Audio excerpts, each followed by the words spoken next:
அதை போல் நீங்கள் வந்து மாறுறீங்க, ஒரு முழு சன்னியாசமாக மாறுறீங்க. அதில் இந்த சாமியார் வாழ்க்கை அப்படின்றதுல என்னென்னலாம் நடந்தது?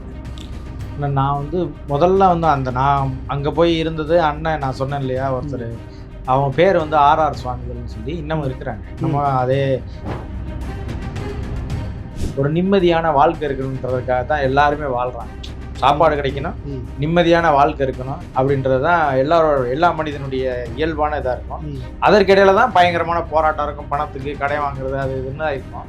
அப்போ இந்த சூழலில் நமக்கு அங்கே போன உடனே நம்மளுடைய மனம் வந்து எதையோ தேடிக்கிட்டு இருந்தது. இதுதான் நீ தேடிக்கிட்டு இருக்கியோன்ற மனம் வந்து எனக்கு சொல்லுது. அப்படி நானே இருக்கிறேன், என்னை அறியாமே நானே இருக்கிறேன். இனிமேல் கொட்டுற வேலைலாம் அது கூட இல்லைன்னா நான் சட்ட நடவடிக்கை எடுப்பேன், கம்ப்ளைண்ட் பண்ணுவேன். அது சாமியாருன்றாங்க, இந்த பாட்டுக்கு என்னடா சட்டம் பேசுவேன்றா, எல்லாத்தையும் காலி பண்ணு, இப்போ நான் போயிட்டு வரதுக்குள்ளே காலி பண்ணணும் மிரட்டலான்னு சொல்லிட்டு ரவுடி சாமியாரா இருப்பான் அப்படின்னு சொல்லிட்டு அவங்களுக்கிட்டே பேசுகிறேன். உட்கார முடியாது அவரால், இந்த நரம்பு பிடிச்சிருக்கு, உட்கார முடியாது. அப்புறம் என்ன பண்ணாரு, நம்ம செந்தில் சாமி வந்து சரி பண்ணி விட்டுட்டாப்புல அவனை. அப்பவே ஆமா, சரி பண்ணி விட்டுட்டாரு. அவன் ஓடுறேன் அங்கிட்டும் இங்கிட்டும் ஓடிட்டு, சாமி நான் ஓடுறேன் சாமி அப்படின்னு. நீங்க ஒண்ணு இதுல புரிஞ்சுக்கங்க, சட்டத்துக்கும் பயப்பட மாட்டான், போலீஸுக்கு பயப்பட மாட்டான். அரசியல்வாதினா பம்மி போகும் அரசு, எவனாவது ஆளுங்கட்சிக்காரனை சரி பண்ணிடலாம். கடவுள்னீங்கன்னா எல்லாரும் பயப்படுவான், ஆளுங்கட்சியும் பயப்படுவான், ரவுடி பேரும் பயப்படுவான், போலீஸும் பயப்படுவான், சட்டமும் பயப்படுவான். அந்த அளவுக்கு வந்து என்னன்னா, இறை மீது நம்பிக்கை உள்ளவன் சாமி எதுவும் செஞ்சிருவாரோ வச்சிருவாரோன்ற அந்த அச்சம் இருக்குல்ல.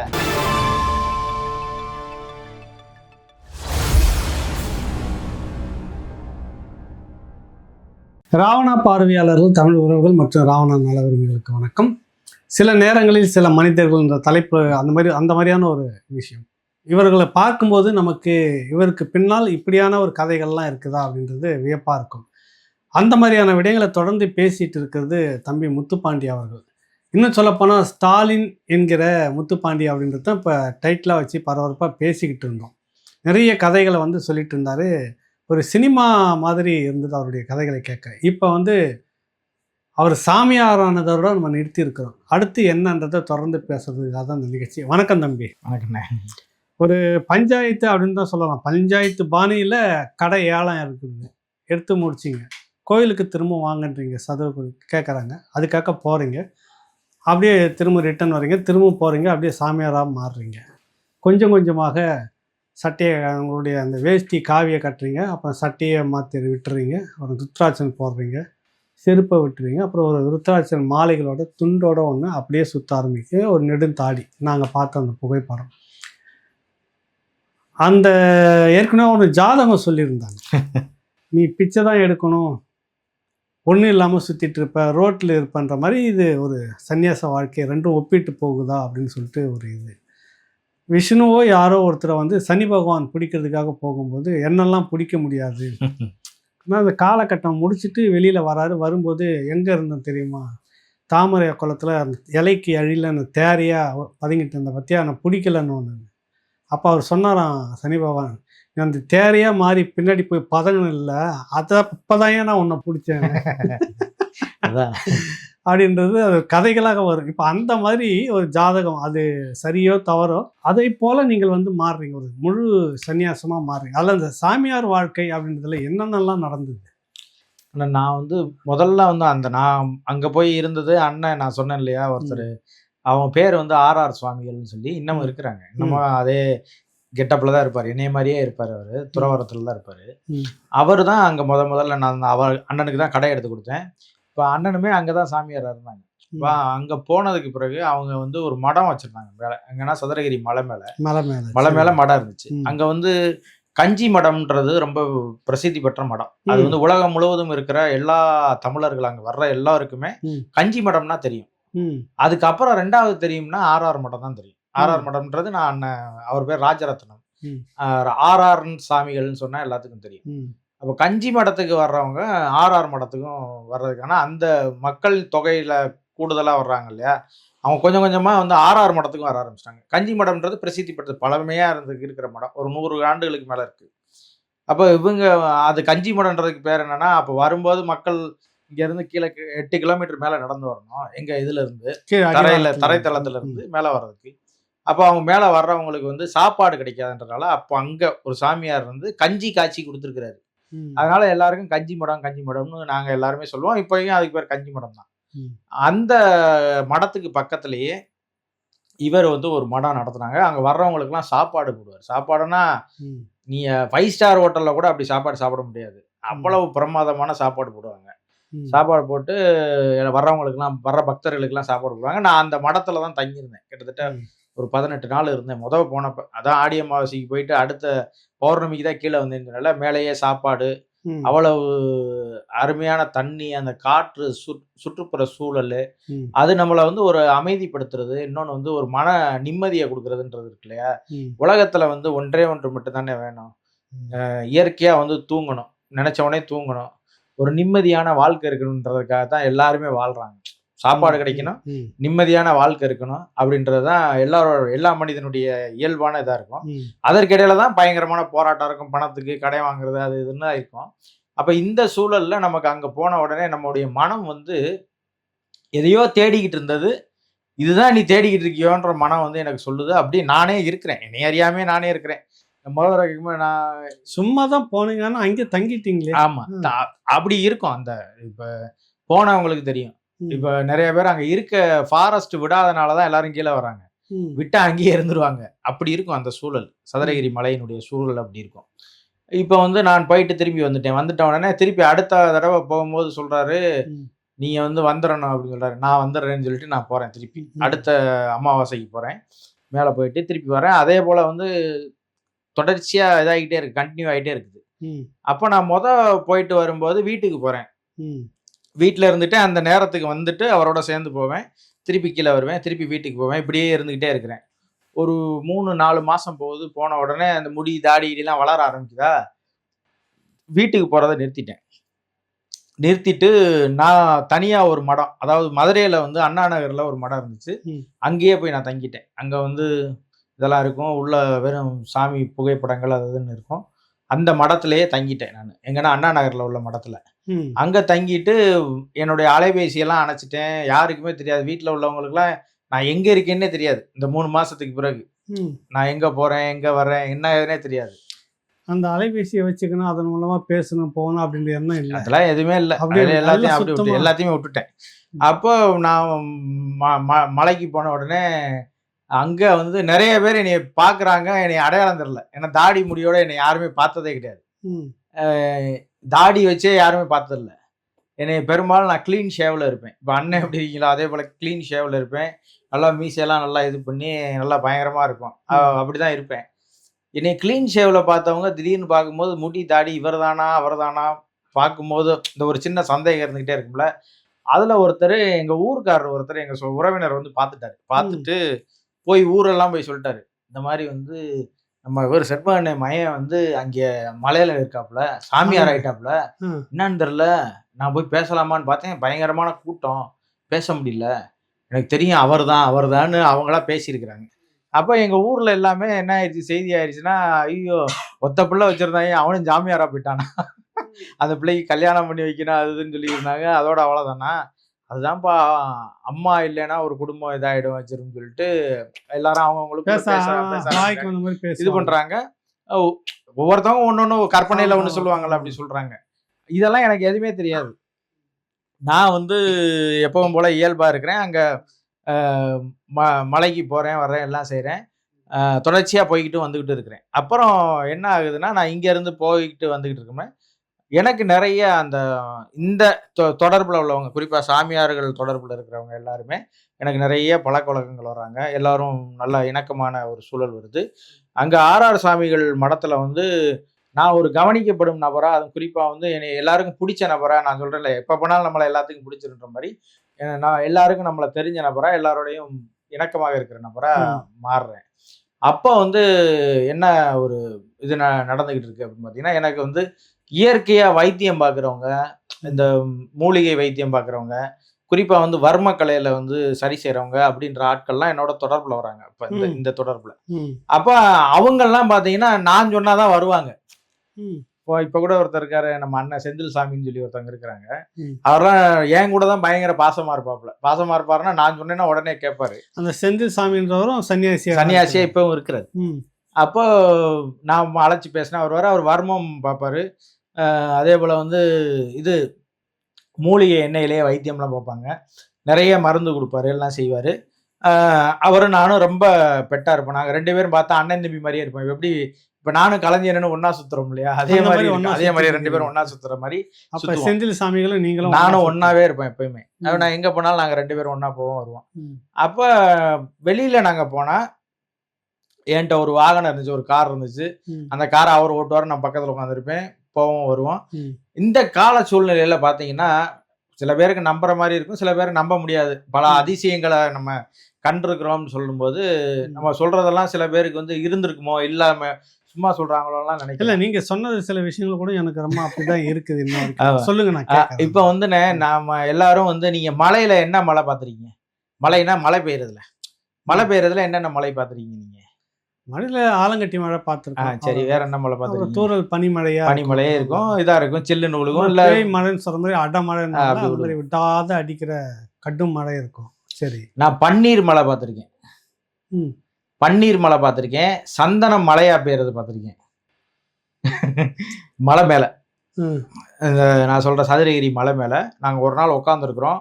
எங்க மேல பன்னீரா விழுகுது, மழை விழுகுது. ஆனா பன்னீரா விழுகுது, தேய்ச்சா பன்னீர் வாடை வருது. ஒரு பக்கம் வந்து சந்தனம் விழுகுது, சந்தனமா சேர்த்தா சந்தன வாடையா இருக்கு மழை. என்னடா இது இப்படி ஒண்ணு நடக்குது, என்னன்னு தெரியல. இல்ல அது விழுந்திருக்கும். உங்க பேர்ல ஏற்கனவே நீங்க இந்த சந்தனம் எல்லாம் பூசி நிக்கிறதால அந்த வாசனை இல்ல, வருது. அப்படி ஒரு எடுத்துக்கலாம். நான் வந்து சந்தனம்னா நான் முழுசாலாம் பூச மாட்டோம்ல, பெய்யுற மழையே எப்படி சந்தன மழையா விழுகும். ம். வாசனைனா அப்படி வாசனை அடிக்குது. ம். சந்தனம்னா நமக்கு நெத்தியில உள்ளது கீழே விழுகலாம். இதான் பெரும்பாலும் திருநீர் பட்டை தான் போடுவோம். ம். சந்தனம் குங்குமம்லாம் வைக்கிறதுனால பெரும்பாலும் திருநீர் பட்டை தான் போடுவோம். பார்த்தா அப்படி இதா பெய்யுது. ம். என்னடா இது நமக்கு தான் இப்படி தெரியுதா என்னன்னு தெரியலையே, ஒன்றும் புரியலையே. யார்கிட்டையும் சொன்னா நம்புவாங்களா நம்ப மாட்டாங்க. ஏன்னா அப்ப நம்ம வந்து அந்த நீங்க சூழல்லே 2 போயிடும். பேர் தான் அங்க நாங்க உட்கார்ந்துட்டு 2 பேர் இருக்கிறீங்க. தான் உட்காந்துருக்கோம், பார்க்குறோம். அப்புறம் சரின்ட்டு நாங்க போயிட்டோம். போயிட்டு அப்புறம் நாங்க எப்பவும் போல இயல்பா இருக்கிறோம். அப்புறம் வந்து இவர் வந்து வைத்தியம் பார்ப்பாருன்னு சொன்னேன்ல ம். உங்களுக்கு. ம். அ நடக்க முடியாதவங்க, உட்கார முடியாதவங்கள எல்லாம் வைத்தியம் பார்த்து நாங்க சரி பண்ணியிருக்கிறோம். ம். அ உட்கார முடியாது, ம். இப்ப நின்னுட்டே இருப்பாங்க, நரம்பு பிடிச்சிருக்கும்னு ம். சொல்லுவாங்க சில பேரு. கெந்தி கெந்தி நடப்பாங்க. இந்த மாதிரியான ஆட்கள் எல்லாம் அவர் சரி பண்ணியிருக்காரு. என் கண்ணு முன்னாடியே சரி பண்ணியிருக்காரு. உட்காரவே முடியாதவங்கலாம் எந்திரிச்சு நடக்க வச்சிருக்கிறாரு அவரு ம். செந்தில் சாமி. ம். அப்படி வந்து ஒரு ஒரு ரொம்ப திறமையான மருத்துவத்துல திறமையான ஆளுன்னு வச்சுக்கோங்க ம். செந்தில் சாமி. அப்புறம் வந்து இப்பவும் இருக்கிறாரு, இப்ப அதை இருக்கிறாங்க பண்ணிட்டு இருக்கிறாரு. இருக்கிறாங்க அதுவும் இருக்கிறாங்க பண்ணிட்டு இருக்கிறாங்க. இருக்கிறாரு. எல்லாருக்கும் பண்ண மாட்டாரு. ம். அவரு பிடிக்கணும், இது பண்ணணும், விரும்பினா செய்வார் கட்டாயம். ம். விரும்பிருச்சாருன்னா யாரா இருந்தாலும் எங்க இருந்தாலும் வந்து செய்வார்னு வச்சுக்கோங்க. ம். அப்புறம் வந்து இன்னொரு செய்தி என்னன்னா, அந்த வைத்தியம் பார்த்துக்கிட்டே இருக்கிறோம். அப்போ வந்து நான் வந்து எங்கேயும் போய் வெளியில போய் தங்க மாட்டேன். முதல்ல வந்து நம்ம இதா இருக்கும்போது அறையில தங்குவோம். ம். இதுல ஹோட்டல்ஸ்ல தங்குவோம், வெளியில சாப்பிடுவோம், எல்லாம் செய்வோம். இந்த இடத்துக்கு வந்ததுக்கு பிறகு நான் ஹோட்டல்ல தங்குறத விட்டுட்டேன். அப்புறம் வந்து நான் வந்து வெளியில யார் வீட்டுக்கும் போய் சாப்பிட்றதையோ, வீட்டுக்கு போறதையோ நான் நிறுத்திட்டேன். நான் போனா ஏதாவது கோயிலுக்கு போவேன். ம். ஏதாவது மடத்துல போய் தங்கிக்கிருவேன். ம். சாப்பாடுன்றது ஒண்ணு வாங்கிட்டு வரணும், ஏதாவது செய்யணும். அப்படிதான். இல்லன்னா நம்ம பெரும்பாலும் சமைச்சு சாப்பிட்டுக்கிற ம். ஒரு சூழலுக்கு நகர்ந்துட்டோம். அப்படி ம். இடத்துக்கு வந்துட்டோம் நம்ம. ம். அப்படிதான் இருக்கும். வேற எங்கேயும் போக மாட்டேன், வைக்க மாட்டேன். ஆமா. இப்ப நான் பிறந்ததோட கனெக்டிவிட்டி இருக்கு பாத்தீங்களா? அந்த ம். கனெக்டிவிட்டி எப்படி வந்து சேருது அப்படின்னா, எனக்கு பாண்டி தான் ஆம்பளை பிள்ளைய ஆமா. பிறந்துச்சுன்னு அம்மா சொல்லுவாங்க. ஆமா. பேரே அதுதான் வச்சாங்கன்னு சொல்லுவாங்க. ஆமா. அந்த பாண்டி கோயிலுக்கு வந்து பரம்பரை பூசாரிகள்னு இருப்பாங்க ஒருத்தர். ம். அவர் வந்து அங்க பாண்டி கோயில்ல அவங்களும் ஒரு பூசாரி பார்க்குறவங்க அவங்களும். ம். அவர் என்ன பண்ணிட்டாருன்னா, நாங்க இல்லாம அவர் எதுவும் செய்ய மாட்டாரு. ம். அந்த அளவுக்கு ரொம்ப இருக்காங்க. மணிகண்ட சுவாமிகள்னு சொல்லி, ம். மணிகண்டன் பூசாரின்னு சொல்லி சொல்லுவோம். அவர் வந்து எங்ககிட்ட வந்து ரொம்ப இதாகி, ம். நீங்க இங்க இருந்தே ஆகணும்னு என்னைய கூட்டிட்டு போய் அங்க இருக்க வச்சுருவாரு. எங்க பாண்டி கோயில்ல. எங்க வந்து நீ தான் பார்ப்பீங்க அப்படின்னு பேர் சொல்லி இந்த பேர் வைக்கணும்னு சொன்ன அந்த கோயில்ல போய் கோயில்லயே தங்குறீங்க. நாங்க போய் அங்க போய் தங்க வேண்டிய சூழலு. நான் மதுரையிலன்னு இருந்தா, மத்த நேரத்துல மடத்துல இருக்கிற நேரத்த தவிர மத்த நேரம் பூராமே அங்கதான் இருப்பேன். எங்க ம். பாண்டி கோயில்ல. ம். பகல்ல வரமாட்டேன் வெளியில. சதுரகிரி விட்டீங்கன்னா அதோட மதுரையில வந்து ஒரு அண்ணா நகர்ல ஒரு மடம் இருக்கும். ம். அந்த மடத்த விட்டுட்டேன்னா, இங்க பாண்டி கோயில்ல வந்து இரவுல தான் நாங்க எல்லாரும் சந்திச்சுக்கிறோம். ம். பகல்ல எல்லாம் வெளியில எல்லாம் வரமாட்டேன் எங்கேயும். ம். யாரையும் சந்திக்க மாட்டேன். பகலே பார்க்க மாட்டேன். அப்படி வச்சுக்கோங்களேன். ம். பகல்ல மடத்துல தான் இருப்பேன். என்னை யாராவது சந்திக்க வரதா இருந்தா மடத்துல தான் வந்து சந்திக்கணும். ம். பகல்ல வெளியில எங்கேயும் போறது வர்றதெல்லாம் பெரும்பாலும் ஒரு 100% வெளியில வர்றதில்ல. ம். அதிகபட்சம் போனா கோயிலுக்கு போவேன். கோயில்ல போய் எங்கேயாவது தங்கிக்கிருவேன். ஒரு தடவை நான் இங்க சென்னைக்கு வந்திருந்தேன். சென்னையில வந்து நான் எங்க தங்கியிருந்தேன்னா, வானகரம் இந்த இப்ப போறோம் இல்லையா, பெங்களூர் ரோட்ல வானகரம் இருக்குல்ல, அங்க வந்து ஒரு சிவன் கோயில் இருக்கு. அந்த சிவன் கோயில்ல தான் வந்து நானு, அவர் செந்தில் சாமியும் வந்து தங்கியிருந்தோம். அப்ப எனக்கு வந்து அது நான் வந்து சொல்றேன், வருவீங்க சும்மா இருக்கும் அந்த இடத்துல போய் அப்படியே படுத்துக்குங்க. இல்ல யாராவது தெரிஞ்சவங்க அவங்க இருப்பாங்க. இருந்தா தான் போய் படுக்க முடியும். அப்போ வந்து நான் சொல்றேன், சென்னைக்கு போறேன் நானு. நீண்ட நாள் கழிச்சு சென்னைக்கு போறேன். சென்னையில நம்மளுக்கு நண்பர்கள் இருக்கிறாங்க, தொழில் ரீதியா ஆட்கள் இருக்காங்க, எல்லாமே இருக்கிறாங்க. எவ்வளவு பெரிய பழக்கம் இருக்கிறோம். ஆனா வந்து நான் யாரையுமே தொடர்பு ஏன்டா எனக்கு போனே இல்லையே. போனே இல்லையே யார்ட்டையும் போன் பேசுறதுக்கு. அப்போ வந்து நான் சொல்றேன், இந்த மாதிரி வந்து நம்ம சென்னைக்கு போறதா இருந்தா எங்க போய் தங்குறது? அங்க ஏதாவது நமக்கு ஒரு கோயில் இல்ல ஏதாவது ஒரு மடம் நமக்கு வேண்டிய இடம் ஏதாவது இருந்துச்சுன்னா பார்த்துக்கிட்டு தான் நம்ம போகணும்னு சொல்லும்போது, திருவண்ணாமலையில இருந்து ஒரு தம்பி வருவான். எங்கன்னா நம்ம இதுக்கு சதுரகிரி மலைக்கு. அப்ப அவன் சொன்னான், அண்ணா நீங்க சென்னைக்கு வரதா இருந்தா சொல்லுங்கண்ணே. நம்ம மாமா ஒருத்தவங்க வந்து ஒரு சிவன் கோயில்ல வந்து அவர் தான் வந்து இதா இருக்கிறாங்க. அதாவது பாதுகாவலரா இருக்கிறாரு. நம்ம அங்க போய் தங்கிக்கலாண்ணே, ஒன்றும் பிரச்சனை இல்லைண்ணே அப்படின்னு சொல்லி சொன்னான். சரி, அவன் என்னைக்கோ சொன்னது இருந்துச்சு. அவனை கூப்பிடுங்க, அவனை பிடிங்கன்னு சொல்லி அவனை பிடிச்சி அவங்க மாமாட்ட அவன் சொல்லிட்டான். இந்த மாதிரி சாமி 2 பேர் வருவாங்க, வந்தாங்கன்னா அவங்கள தங்க வச்சுக்கோங்கன்னே. நாங்க வர்றோம், வந்து தங்குறதுக்கு போறோம். போனா அங்க எல்லாம் கோயிலுக்குள்ள நுழைஞ்சா ஜல்லி மண்ணு கிண்ணு இதெல்லாம் வந்து போட்டு வச்சிருக்கிறாங்க. அந்த கோயில் வாசலுக்குள்ள எங்க கார் போக முடியாது. அப்படி வந்து ஒரு இடமா இருக்குது அந்த கோயில். அப்போ நாங்க எங்க வண்டி போகுது, பார்த்தா இதா இருக்குது. யார் அதெல்லாம் போட்டு வச்சிருக்கீங்க, எல்லாத்தையும் எடுங்கயா அப்படின்னு சொல்லி சொன்னோடனே சொன்னேன், அவங்க எவனுக்கு எடுக்கிற மாதிரிலாம் இல்லை. அப்புறம் நாங்க வண்டியை வளைச்சு போய் வண்டியை நிறுத்திட்டோம். அவர் வந்து கும்பிட்டாரு, சாமி எதுவும் சாப்பிட்றீங்களா அப்படின்னாரு. அதெல்லாம் ஒண்ணும் வேணாங்க அப்படின்னு சொல்லிட்டு போயிட்டோம். இதுக்கு முன்னாடி ஒரு சம்பவம் நடந்துச்சு. அப்பதான் இது சொல்றதுக்கு நல்லா இருக்கும். இதுக்கு முன்னாடி என்ன சம்பவம் நடந்துச்சுன்னா, நம்ம இந்த இங்க வந்து குறுங்காலீஸ்வரர் கோயில்னு ஒண்ணு இருக்கு. எங்கன்னா நம்ம கோயம்பேடு இருக்கு இல்லையா, கோயம்பேடுக்கு பின்புறத்துல அந்த அதாவது இந்த விஜய் கட்சி அலுவலகம் இந்த பக்கம் இருக்கும். அதுக்கு எதிர்ப்புறமா உள்ள நுழைஞ்சு போனீங்கன்னா ஒரு சின்ன சந்து மாதிரி இருக்கும். அதுக்குள்ள போனீங்கன்னா இப்ப சரவேஸ்வரருக்குலாம் பயங்கரமா விழாலாம் எடுப்பாங்க. இந்த பக்கம் பார்த்தா ஒரு பெருமாள் கோயில் இருக்கும், இந்த பக்கம் பாத்தீங்கன்னா ஒரு சிவன் கோயில் இருக்கும். அது குறுங்காலீஸ்வரர் கோயில்னு அது சொல்லுவாங்க. அந்த குறுங்காலீஸ்வரர் கோயில் பாத்தீங்கன்னா கிட்டத்தட்ட ஒரு 1500 ஆண்டுகள் பழமையான ஒரு கோயில். அந்த கோயில்ல வந்து லவகுசா இருக்காங்க இல்லையா, லவகுசா வந்து அந்த கோயிலுக்கு வந்துட்டு போனாங்கன்னு சொல்லுவாங்க. அப்ப வந்து நாங்க எல்லாம் சொன்னோடனே, நான் அப்பதான் அந்த வண்டி வாங்கியிருந்தேன். அப்ப நான் என்ன செஞ்சேன்னா, நம்ம குறுங்காலீஸ்வரரை போய் பார்த்துட்டு சாமி கும்பிட்டுட்டு அப்படியே போவோம் அப்படின்னு சொல்லிட்டு நாங்க போய் வண்டியை போய் நிறுத்தி குறுங்காலீஸ்வரர் கோயிலுக்கு போறோம். நானும் ஒரு செந்தில் சாமி. நாங்கள் உள்ள போனோடனே, உள்ள போனா சிவன் எல்லாம் கும்பிட்டுட்டு நாங்க சுத்தி கித்தி வந்துட்டு உள்ள போய் நான் சாவியை கொடுக்குறேன். இந்த சாவியை உள்ள வச்சுட்டு கொடுங்க, சிவன்கிட்ட வச்சுட்டு கொடுங்க, லிங்கத்துக்கிட்ட வச்சுட்டு கொடுங்கன்னு சொன்னோடனே, அங்க இருக்கிற அந்த ஐயர் இருக்கிறார்ல, அவர் என்ன சொன்னாரா, அப்படிலாம் ஒண்ணும் கிடையாது, அப்படிலாம் சாவியெல்லாம் வச்செல்லாம் ஒன்றும் தர வேண்டிய அவசியம்லாம் இல்லை அப்படின்னு சொல்லி அவர் சொன்னார் என்கிட்ட.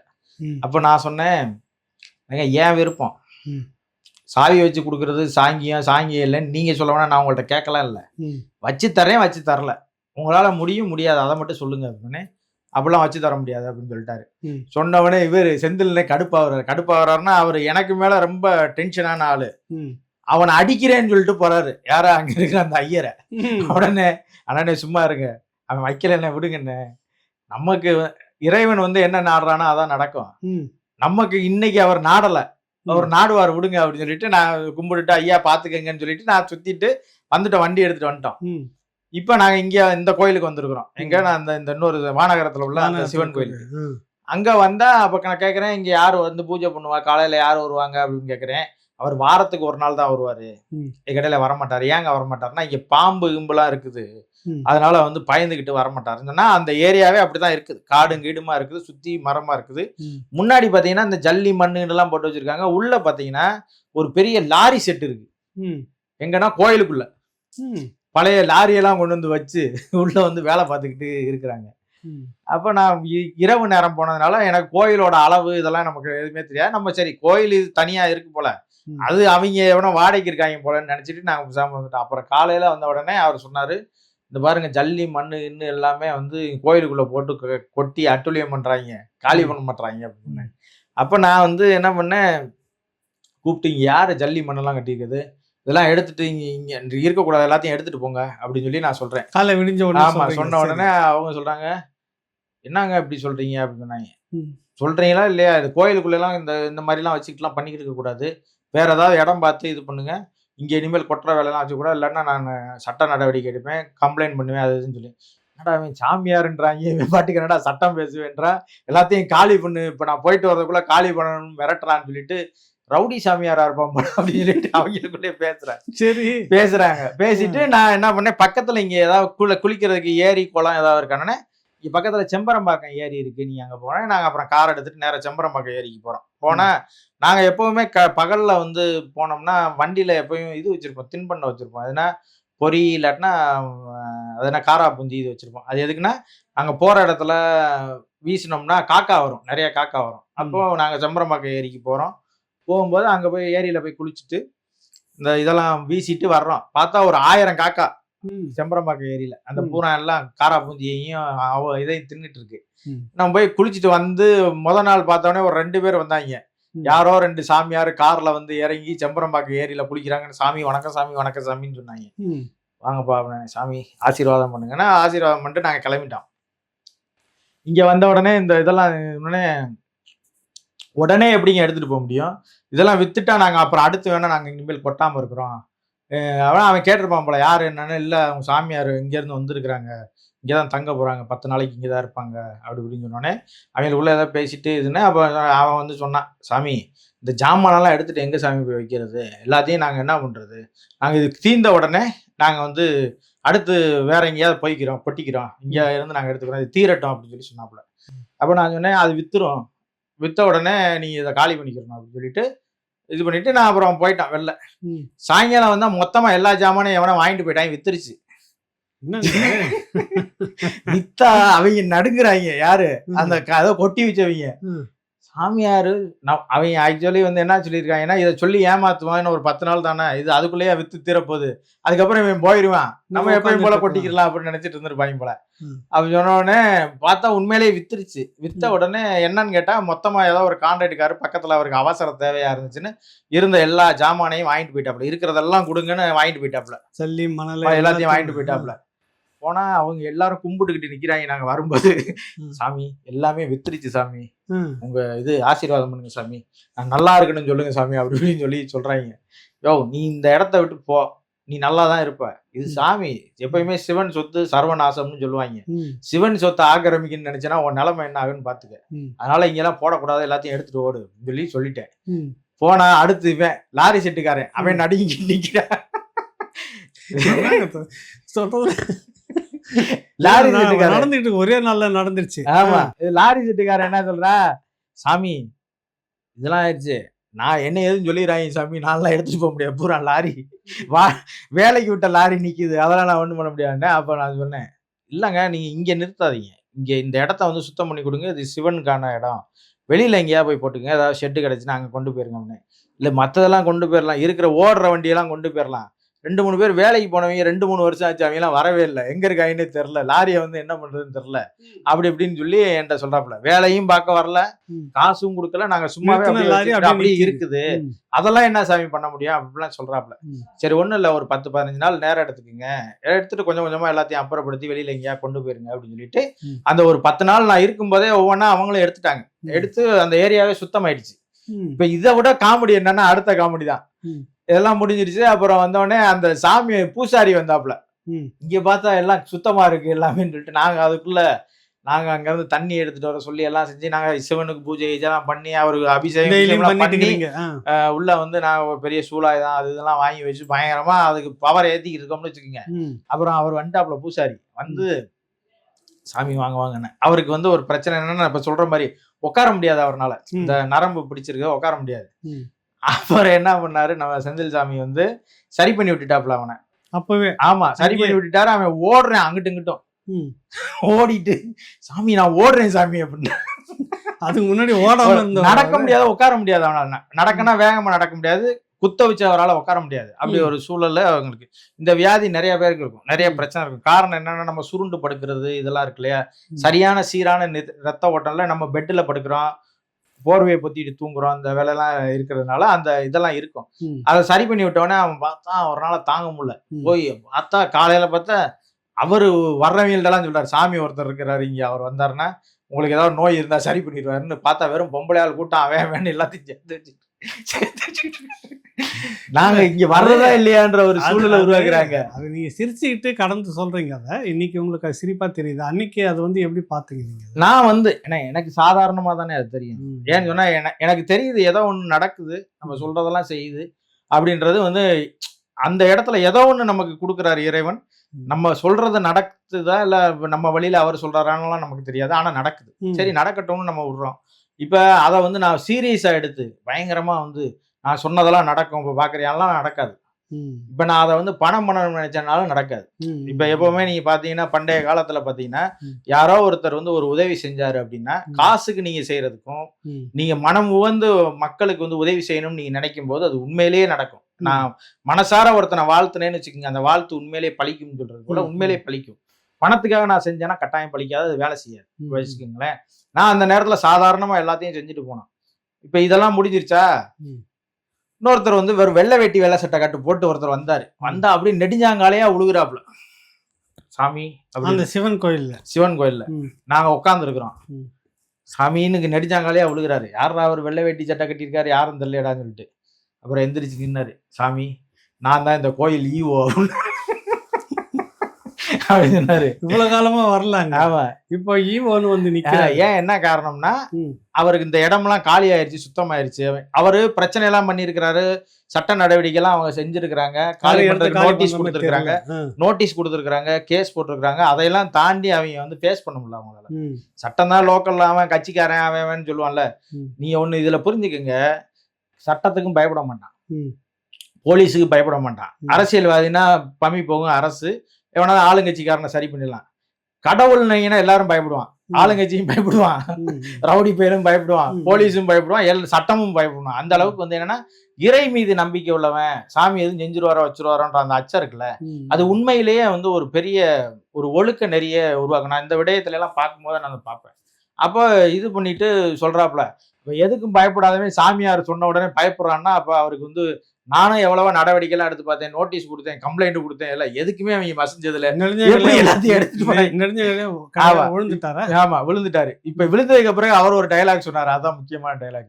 சாமி நீங்க ஒரு தடவை எங்களுக்காக குறுங்காலீஸ்வரர் கோயிலுக்கு வரணும், அந்த கோயிலோட ஈவோ நான் இங்க வந்து வண்டி சாவி வச்சு தர முடியாதுன்னு சொல்ற அந்த குறுங்காலீஸ்வரர் கோயிலுக்கு அதே உங்களை கூப்பிடுறாங்க, அழைக்கிறாரு. நீங்க வரணும் சாமி, ஒரு தடவை உங்க கால் வந்து அந்த கோயில்ல படணும்ன்றாரு. நான் உடனே திரும்பி அவரை பார்த்தேன், செந்தில் சாமிய பாத்தீங்களா சிவன் என்ன செய்யறாருன்னு. ஒரு நாளைக்கு நம்மள கூப்பிடுவாரு. இல்ல அது இன்னைக்கு நாடல, அவர் என்னைக்கு நாடுறாரோ அவர் அன்னைக்கு கூப்பிடுவாரு விடுங்க அப்படின்னு சொல்லி சொன்னேன்ல. பாத்தீங்களான்னு அப்படி சொன்னேன். அப்படி சிரிச்சாரு அவரு. அவரை சரி நீங்க ஒரு நாள் வந்து உங்க கால் படணும் சாமி, நீங்க வந்துட்டு வாங்க அப்படின்னாரு. நான் வர்றேன் அப்படின்னு சொல்லிட்டு அனுப்பிச்சு விட்டேன். அப்புறம் அடுத்த நாளே போனோம். நாங்க போனா எங்களுக்கு வந்து இந்த சிறப்பு மரியாதை எல்லாம் செய்யறது யாருன்னா அந்த ஐயரு. அந்த சாவி வாங்கி யாரு உங்களுக்கு சாவி தரமாட்டேன், சாவி உள்ள வச்சு தரமாட்டேன் அவரு. அவர் நிக்கிறாரு இதோட தட்டுக்கிட்டோட சிறப்பு செய்யறதுக்கு. முகத்தை பார்த்தோன்னா அவர் அதிர்ச்சி ஆயிட்டாரு. பார்த்த உடனே அவர் ஒண்ணுமே பேசல, பேச்சே வரல. அப்புறம் நான் போன உடனே எடுத்தோடனே சாவியை தான் கொடுத்தேன். எந்த சாவி வைக்க மாட்டாரு, அதே சாவியை தான் போன உடனே கொடுத்தேன். என் கார் சாவியை கொண்டு போய் உள்ள வச்சு ஒரு 15 நிமிஷமா பூஜை பண்ணாரு. என்னவோ சொன்னார். செஞ்சுட்டு அவர் வந்தாப்புல, அப்புறம் இது பண்ணிட்டு அவரை கொடுத்தாப்புல. இதுல எங்கெங்கெல்லாம் ஒரு அதிசயமா இல்ல என்னன்னு தெரியல. நீங்க எந்த கோயில் புறக்கணிக்கிறாங்களோ விடுங்காதீங்க, பாத்துக்கலாம், என்னைக்கு வாய்க்குதோ அன்னைக்கு நமக்கு நடக்கும் அப்படின்ட்டு போறீங்க. அங்க அந்த தங்கன அந்த சிவன் கோயில்ல அங்க நிறைய மாற்றம் நடக்குது. அப்புறம் திரும்ப அந்த ஈவோ வர்றாரு, நீங்க இந்த இடத்துக்கு வரணுன்றது எல்லாம் வியப்பா தான் இருக்குது. அப்புறம் அந்த ஏரிக்கரைக்கு, செம்பரம்பாக்கம் ஏரிக்கு அடிக்கடி போயிட்டு வரதா சொல்லி தினமும் காலையிலயும் மாலையிலயும் எப்படி அதிகரிக்க ஆரம்பிச்சு. அங்க வந்து அந்த நான் 2 பேர் பார்த்துட்டு போனாங்க இல்லையா, அதுல வந்து வரிசையா ஒவ்வொரு ஆளா அது குன்றத்தூரை ஒட்டி வரும். குன்றத்தூர் பக்கம் இருந்து பார்த்தா வெறும் இளைஞர்கள் பெண்கள் அவன் வர ஆரம்பிச்சுட்டாங்க. உங்களை அந்த காலையில வந்து காலையில இந்த நேரத்துக்கு குளிக்க இங்க வருவாங்க 2 சாமியார். சொன்னோடனே நாங்க குளிக்க போகும்போது வரமாட்டாங்க, ஒரு ஓரமா நிப்பாங்க. நாங்க குளிச்சுட்டு திருப்பி மேல வருவோம்ல, வந்த உடனே பார்த்தா எப்படி பார்த்தா குறைஞ்சபட்சம் ஒரு 100 பேர்ல இருந்து 200 பேர் இருப்பாங்க காலையில. சாயங்காலமா அதே போல ஒரு 100 பேர்ல இருந்து 200 பேர். பார்த்தாலாம் இல்ல, பார்க்காத ஆள் புது ஆளா வருவாங்க. அப்போ வந்துட்டு நாங்க பெரும்பாலும் எல்லாருக்கும் மனிதனுக்கு என்னவா இருக்கும்னா, கடவுள் நம்மளுக்கு ஏதாவது நல்லது செஞ்சிடணும், நம்ம கஷ்டத்தை போக்கிடணும்ன்றதுக்காக தான் அவன் இறைவன் மீது தன்னுடைய பிரச்சனையை இறைவன்கிட்ட சொல்லி இறைவன் ஒருத்தர் இருக்கிறாரு, அவர்கிட்ட சொன்னா அவர் சரி செஞ்சு கொடுத்துருவாருன்ற நம்பிக்கையில தான் நம்மள்ட்ட வந்து நிக்கிறான். அப்ப நம்ம 2 வார்த்தை நல்லா இருக்கும், ஒன்றும் பிரச்சனை இல்லை, நல்லா இருக்கும், சரியாயிரும், போயிட்டு வாங்க, நல்லதா. சரி, நிறைய வந்து என்ன சொல்லுவாங்கன்னா, என் குழந்தைக்கு உடம்பு சரியில்லை, அதே போல எனக்கு நிறைய பண பிரச்சனையா இருக்குது, கஷ்டமா இருக்குது, நோய் தான் நிறைய பேர் வந்து என்கிட்ட சொல்லியிருக்கிறாங்க, குழந்தை இல்லாதவங்க நிறைய பேர் வந்து சொல்லியிருக்கிறாங்க. அதெல்லாம் வந்து நம்ம வந்து உண்மையிலேயே அந்த மனப்பூர்வமா உளப்பூர்வமா நம்ம அவங்கள ஆசீர்வாதம் செய்யும்போது அது உண்மையிலேயே அவங்களுக்கு நல்லது நடக்கும். அதுல எந்த மாற்று கருத்தும் இல்லை. அப்போ நாங்கள் இது பண்ணிட்டு இப்போ இது வந்து நான் இந்த சென்னைக்கு வந்துட்டு போன அது ஒரு 3 மாசம் நான் ஒரு வேலையா இங்க வந்து இருந்தோம். நானும் அண்ணனும் இங்க ஒரு வேலையா அலைஞ்சிட்டு செந்தில் சாமி நீங்களும் நானும். அப்புறம் வந்து செந்தில் சாமியினுடைய ஊர்ல வந்து ஒரு கோயில் வந்து கட்டினாங்க. கோயில்னா ஒரு பெரிய காளி கோயில். காளி கோயில் வந்து ஒரு 63 அடியில காளி, பெரிய காளி கோயில். அப்போ வந்து அந்த கோயிலுக்கு வந்து கும்பாபிஷேகம் வைக்கணும் அப்படின்னு சொல்லி அவங்க விருப்பப்படுறாங்க. அப்போ விருப்பப்படும் போது செந்தில் சாமியை தொடர்பு கொண்டு, ஏன்னா அது சொந்த ஊர், செந்தில் சாமியோட சொந்த ஊர் சுரண்டையில தான் இருக்காரு இப்பயும் சாமி. அவர் சுரண்டைன்றதுனால அவர் செந்தில் சாமியை கூப்பிட்டு, சாமி நீங்க வந்து இங்க வந்து ஒரு பெரிய இது பூஜை மாதிரி பண்ணணும், இந்த காளி கோயிலுக்கு பிரதிஷ்டை பண்ணி சாமி கும்பிடணுன்னே. அப்போ நாங்கள் எல்லாம் டிஸ்கஸ் பண்ணோம் என்ன செய்யலாம்னு. சரி செய்வோம் அப்படின்னு சொல்லிட்டு, அப்போ எங்களுக்கு வந்து காசியில் வந்து இருக்கிற சாமியார்களோடு தொடர்பு நிறையா இருக்கும். அப்போ நாங்கள் காசிலேருந்து சாமியார்லாம் வர வைக்கிறோம் அப்படின்னு சொல்லிட்டு சொன்னோன்னே சரின்னு சொல்லிட்டாங்க. கிட்டத்தட்ட காசிலேருந்து நான் வந்து அப்போ சொன்னேன் வந்து காளி கோயில், காளி இருந்துச்சுன்னு சொன்னால் காளியை அடக்குவதற்கு சிவன் இருக்கணும். சிவன் இல்லைன்னா காளியோட ருத்ர தாண்டவத்தை எவனாலையும் கட்டுப்படுத்த முடியாது. நீங்க காளி கோயில் இருக்கிற இடத்துல வந்து சிவன் இருப்பாரு. பெண் தெய்வம் இருக்கிற இடத்துல ஒரு ஆண் தெய்வம் இருக்கும். சிவன் இருக்கிற இடத்துல வந்து நீங்க வந்து சிவனும் சக்தியும் இருக்கிற இடத்துல வந்து காளி வந்து உக்கிரமா இருக்கிறத அவர் சரி செஞ்சுக்கிட்டே இருப்பாரு, சாந்தப்படுத்துவார். நீங்க தனியா இருக்கிற காளி வந்து உக்கிரமா இருக்கும். எப்பயுமே உக்கிரமா இருக்கும்னா அது வந்து பழி எடுக்கும். இப்ப ஏதாவது தப்பு செஞ்சானா உடனே பழி எடுக்கும். அந்த மாதிரியான ஒரு சூழல் வந்துடும். அதனால அப்ப நான் சொன்னேன், நமக்கே தெரியாம கூட 2-3 தவறுகள் நடந்துடலாம். ஏதாவது ஒண்ணுன்னா அப்ப சிவன் இருந்தா அதை கட்டுப்படுத்துவாரு. அதனால ஒரு லிங்கம் ஒண்ணு இங்க தயார் பண்ணி காளி கோயில்ல காளிக்கு வந்து ஒரு லிங்கம் வைக்கணும், அப்பதான் சரியா வரும் அப்படின்னு சொன்னேன். அப்படியா, சரிங்க சாமியா, அப்ப வச்சிடலாம், நாங்க எங்களுக்கு இதே இல்லை, வேணா வச்சிருவோம்னு சொல்லிட்டு சொன்னாங்க. காசு லிங்கம் வந்து நாங்க வந்து இதுல இருந்து கொண்டு வந்தோம். எங்கன்னா காசில இருந்தே லிங்கம் வர வச்சோம். காசில இருந்து லிங்கம் வாங்கி கொண்டு வந்தாங்க. கொண்டு வந்து அங்க பிரதிஷ்டை பண்ணோம். அந்த 63 அடி காளிக்கு வந்து 36 அடியில 50 வேல் கொடுத்தாங்க, சூலாயுதம். 36 அடி சூலாயுதம் உயரம் 36 அடியில சூலாயுதம், 63 அடி காளி இன்னமும் இருக்குது. அதை பிரதிஷ்டை பண்ணது நாங்க தான். நானும் செந்தில் சாமியும் காசில இருந்து ஒரு சாமி வந்தாங்க. மொத்தம் 3 பேர் தான் அதை பிரதிஷ்டை பண்ணோம். இந்த 36 அடி சொன்னீங்க, சுரண்டை. ஆமா, சுரண்டை. அப்போ வந்து அந்த 36 அடி இந்த சூலாயுதம் இருக்கு இல்லையா, அந்த சூலாயுதத்தை கொண்டு போறதுக்கு நாங்க சொன்னோம், வெறுமனை கொண்டு வரக்கூடாது, பெரிய ஆட்டம் பாட்டத்தோடு கொண்டு வந்து காளிக்கு கொடுக்கணும் அப்படின்னு சொல்லி சொன்னா, அதுக்கு கோயில் நிர்வாகத்தில் உள்ளவங்களாம் சரி அது நீ என்ன விரும்புறீங்களோ அதை செய்வோம் சொன்னாங்க. அப்ப என்ன சொன்னாங்கன்னா, இதெல்லாம் தூக்கிட்டு வர்றதுக்கு ஆள் கிடையாது சாமி, ஏன்னா அவ்வளவு பெரிய நீளமானது, நல்ல வெயிட், இவ்வளவு பெரிய மண்டையா இருக்குங்க. இப்ப என் உடம்பு சைஸுக்கு இருக்கும் சூலாயுதத்துடைய அளவு. ஆமா, ஒரு மண்டை இவ்வளவு தண்டி இருக்கும். இந்த 3 சூலாயுதமும் இப்படி இருந்தா என் மண்டை, இந்த நடு மண்டை இருக்குல்ல, இது ஒரு ஈட்டி, இது மாதிரி 2 ஈட்டி இருக்கும், இப்படி இருக்கும், இந்த அளவுக்கு இருக்கும் சூலாயுதம். இதை எப்படி தூக்கிட்டு போவீங்க நீங்க? அப்போ வந்து அந்த மொத்த அது இடம் என்ன, அது எனக்கு சரியா நினைவில் இல்லை. 36 அடி நீளம். அப்போ வந்து 10 அடியா இருக்கும், பைப்பு மாதிரி இருக்கும். மேல வந்து ஒரு 6 அடி மட்டும் இந்த சூலாயுதம் இருக்கும். அப்போ 6 அடி என் உயரத்துக்கு இருக்கும் சூலாயுதமே. அப்போ வந்து இதெல்லாம் வந்து ஃபிக்ஸ் பண்ணணும். அப்புறம் அதை தூக்கிட்டு போனோம். அவங்க என்ன சொன்னாங்க, எல்லாத்தையும் கொண்டு வந்து அங்கே மாட்டி அது மேல ஏற்றி அப்புறம் நம்ம கிரேன்ல வச்சு தூக்கிடுவோம் அப்படிலாம் சொன்னாங்க.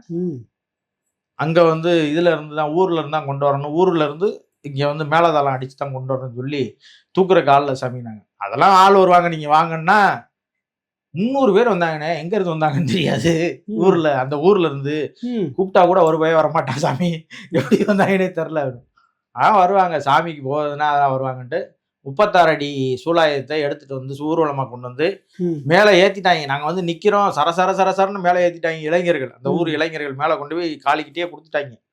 அப்புறம் வந்து நாங்க வந்து கிட்டத்தட்ட வந்து 18 யாக குண்டங்கள் போட்டோம். 18 யாக குண்டம்னா சும்மா சாதாரண யாக குண்டம்லாம் கிடையாது. ஒரு இந்த காளிக்கு முன்னாடி இருக்கிற யாக குண்டம் இந்த அரை தண்டி இருக்கும். இந்த இவ்வளவு பெரிய யாக குண்டம், உயரம் எவ்வளவு தூரம் இருக்கும், எப்படியும் ஒரு 3-4 அடிக்கு உயரம். இவ்வளவு பெரிய யாக குண்டம், 10 டன்னு விறகு போட்டு எரிச்சோம் அந்த யாகம். அப்ப வந்து தினமலர் பத்திரிகையில் எழுதுனாங்க, அரசர் காலத்துல எப்படி யாகம் நடந்திருக்கும் அப்படின்றத கண்ணு முன்னாடி நடத்தி காட்டினாங்கன்னு எழுதுனாங்க பத்திரிக்கையில, தினமலர்ல. பெரிய ஒரு அரை பக்கத்துக்கு எழுதுனாங்க. பெரிய இப்படி ஒரு யாகத்தை நான் இது வரைக்கும் எங்கேயுமே பார்த்ததில்ல, இப்படி பிரம்மாண்டமான ஒரு யாகம் அப்படின்னு சொல்லி பயங்கரமா புகழ்ந்து எழுதுனாங்க. அதை ஊர்காரங்களுக்குலாம் இது பெருமை தாங்கல. உங்களுக்கு என்னடா இப்படி ஒரு யாகத்தை நம்ம பண்ணிட்டோமாடா அப்படின்னு. அந்த யாக குண்டம் மொத்தமே கட்டினதே நானு, செந்தில் சாமி, மொத்தம் 3 பேர் தான். எங்க கையிலேயே கட்டினோம். யாரும் சொன்னா நம்ம வெறும் 2 நாள்ல அந்த 10க்கு 10 அடி யாகம். இந்த யாக குண்டம் இது மாதிரி 18 யாக குண்டம், இதுதான் பெரிய யாக குண்டம். இதே மாதிரி சின்ன சின்ன யாக குண்டமா மொத்தம் 18 யாக குண்டம் போட்டிருந்தோம் காளியை சுத்தி போட்டு இவ்வளவு பெரிய யாகத்தை நடத்தினோம் நானும், செந்தில் சாமி, இன்னொருத்தர், அப்புறம் காசில இருந்து வந்து 10 சாமிகள் வந்திருந்தாங்க காசில இருந்து. இந்த யாக குண்டம் முழுவதுமே நாங்க ஒரு 3 பேர் தான் கட்டினோம். நானு, செந்தில் சாமி, இன்னொருத்தர் வேலை செஞ்சு, வேற வெளியில ஆள்லாம் வைக்கலாம் இல்லை, நாங்களே கட்டி கையிலேயே கட்டினோம். அப்ப இதெல்லாம் வந்து இன்னைக்கு நம்மளால செய்ய முடியுமான்னா உண்மையிலே முடியாது. அதெல்லாம் பார்க்கும்போது பிரம்மாண்டமா தெரியும், முடியவே முடியாது. ஒரு மனிதனால் அதை செய்ய முடியுமானா கட்டாயம் செய்ய முடியாது. அதுக்கு வந்து ஒரு அருள் இருக்கணும், இல்லை ஒரு இறையறியல் நம்ம பெற்றிருக்கணும், இல்லை அதற்கு ஒரு ஆத்மார்த்தமான ஒரு சக்தி இருந்தால் தான் அதை செய்ய முடியும்னு வச்சுக்கோங்க. இது ஒரு இப்போ நான் சொன்ன இந்த இது யாகம் ஒன்று நடத்தினோம். இதெல்லாம் நான் சொல்றது வந்து என்னன்னா, நான் இந்த இதுல சாமியாரா இருக்கும் போது இதெல்லாம் செஞ்சுட்டு வந்ததுல இதெல்லாம் கொஞ்சம் செய்தியா, எல்லாருக்கும் தெரிஞ்ச செய்தியா, 4 பேர் பார்த்தாங்கன்னா கூட இந்த சேனலை பார்க்கும்போது ஆமா இப்படி ஒண்ணு நடந்துச்சுன்னு சொல்லுவாங்கல்ல, அதுக்காக இதெல்லாம் குறிப்பிட்டு சொல்றேன். அது வந்து நான் உன்னை அப்படி செஞ்சிருக்க கூடாது, உனக்கு நான் இது பண்ணியிருக்க தப்பு பண்ணியிருக்க கூடாது, நான் ரொம்ப வருந்துறேன், ஆனா உண்மையிலே சாமி நான் கிடையாது, நீ தான் உண்மையிலே சாமின்லாம் சொன்னாரு பார்த்துட்டு.